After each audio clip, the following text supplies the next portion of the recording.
Hello दोस्तों, स्वागत है आपका हमारे YouTube चैनल में। तो दोस्तों, पिछली वीडियो में हमने सीखा था कि हम किस तरीके से मैक्रो का यूज़ MS वर्ड में कर सकते हैं। और दोस्तों, आज के इस वीडियो में हम सीखेंगे कि हम मैक्रो का यूज़ MS एक्सेल में कैसे कर सकते हैं। हम किस तरीके से मैक्रो क्रिएट करेंगे, किस तरीके से उस मैक्रो को रन करवाएंगे, ये पूरा प्रोसेस आज के इस वीडियो में हम सीखेंगे। और अगर आपको ये वीडियो पसंद आए तो आप इस वीडियो को लाइक, शेयर और सब्सक्राइब जरूर करना। तो चलिए दोस्तों, शुरू करते हैं।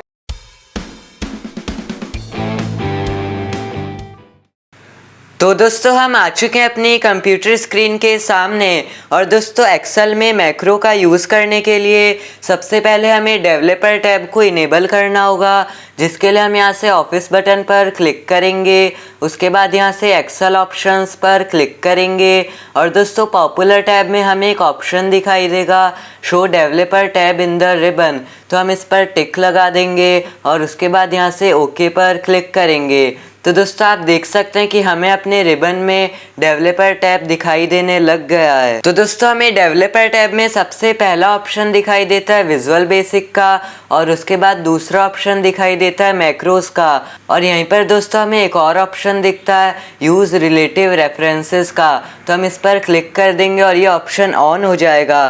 दोस्तों, इस ऑप्शन का क्या मतलब है ये मैं आपको थोड़ी देर में बताता हूँ। तो दोस्तों, अभी आप देख सकते हैं कि मैंने यहाँ पर ये एक शीट बनाई है और यहाँ पे दोस्तों कुछ स्टूडेंट्स के नेम लिखे हुए हैं। यहाँ पे हम उनका सब्जेक्ट लिखेंगे और जनवरी से लेके जुलाई तक के हम उनके कुछ मार्क्स यहाँ पे फिल करेंगे। और दोस्तों, ये जो पूरा प्रोसेस है ये हम मैक्रो की सहायता से करने वाले हैं। जैसा कि दोस्तों, यहाँ पे हम कुछ सब्जेक्ट्स लिख देंगे और फिर उनका टोटल करेंगे। और फिर ये जो स्टेप है ये हम इन सभी 6 स्टूडेंट्स के साथ करने वाले हैं। और दोस्तों, मैंने अभी ये एग्जाम्पल के लिए 6 स्टूडेंट्स लिए हैं, हमारे पास 6 से भी ज़्यादा हो सकते हैं। तो दोस्तों, यहाँ से जो सबसे पहला स्टूडेंट है हम उसके सेल को सेलेक्ट कर लेते हैं। उसके बाद यहाँ से रिकॉर्ड मैक्रो पर क्लिक करेंगे। यहाँ पे दोस्तों, अगर हम चाहें तो कोई मैक्रो का नेम दे सकते हैं अपने हिसाब से, या फिर ऑलरेडी जो मैक्रो 1 ये नेम लिखा हुआ है इसे भी हम मान लेते हैं। उसके बाद दोस्तों, यहाँ पे हम एक शॉर्टकट की टाइप करेंगे।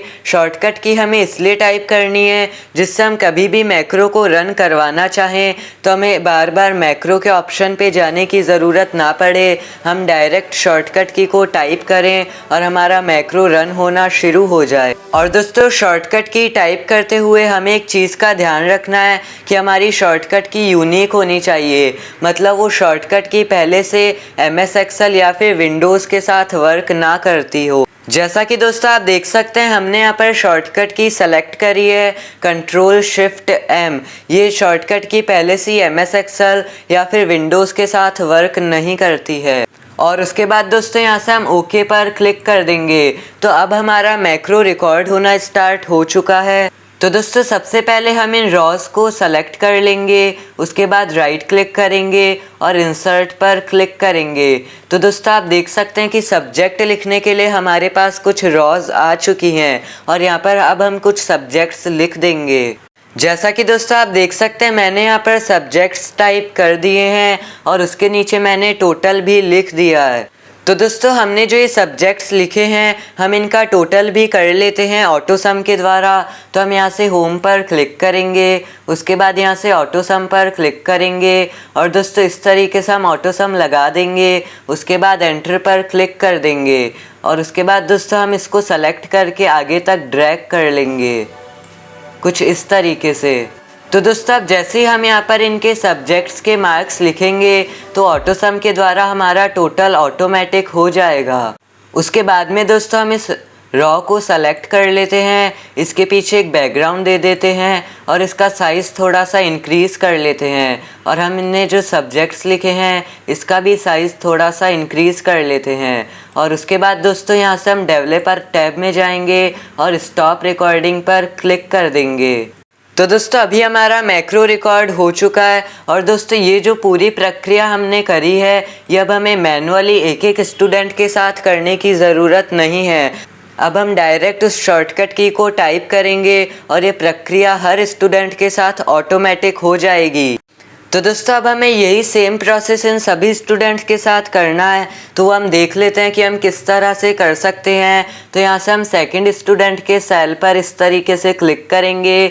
उसके बाद यहाँ से मैक्रोस पर क्लिक करेंगे और मैक्रो 1 पे जाके हम रन पर क्लिक करेंगे।